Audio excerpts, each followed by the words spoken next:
Now, this comedian, Pete Holmes, very crass. Heads up, I'm not suggesting you go watch this whole special. It's hard to stomach. But he's also very insightful. In this clip, he's about to attempt to justify homosexual activity by justifying masturbation. But it just might work the other direction. It may indeed encourage you to never want to masturbate again in your life. Let's take a look. But especially if you are a straight guy and you jerk off, you have no leg to stand on. Because that's not just gay, that's double gay.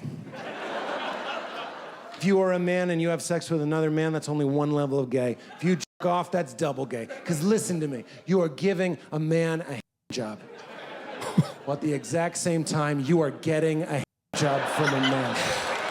Okay, this is the gift of comedy.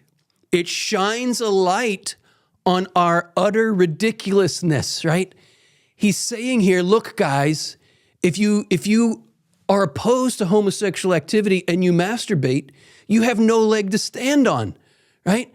Because, as he puts it so crassly, I'll try not to put it as crassly as he, you are receiving sexual favors from a man and you are giving sexual favors to a man if you are masturbating.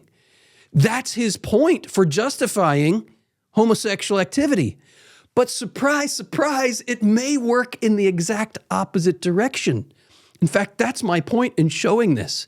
If we listen to his crass insight, it shouldn't lead to the justification of homosexual activity. What it should lead to, I would suggest, is the recognition of how wrong it is to be masturbating. Because he's exactly right. To masturbate is inherently a self-sexual activity, which is to say homosexual activity. Both masturbation and homosexual activity are wrong for the very same reason, because it reduces our sexual faculty to mere pleasure, right? Who created sexual pleasure? The God who created everything. Why did he create sexual pleasure? What are our genitals for, right? Eyes are meant for seeing, ears are meant for hearing, lungs are meant for breathing, genitals are meant for generating. When we activate our genitals without respecting their capacity to generate, we degenerate. We become degenerates, right? The end game here is not the justification of homosexual activity because masturbation is okay, right? He's taking that for granted. Everybody masturbates, so if you masturbate, you can't have anything against homosexuality. Well, he's right. But rather than go that direction, we should rewind and say, should I be masturbating? Should I be just serving my own selfish pleasure by activating my generative power all on my own? Should I be activating my generative power apart from the possibility of that generative power seeing its end through the generative act, which is called genital intercourse? And if that is the case, that this is the proper context of genital activity, is genital intercourse, the intercourse of genitals, well, the only intercourse of genitals are genitals that can have intercourse, which is the male and the female together. And the purpose of that in the natural order of things is to bring new life into the world.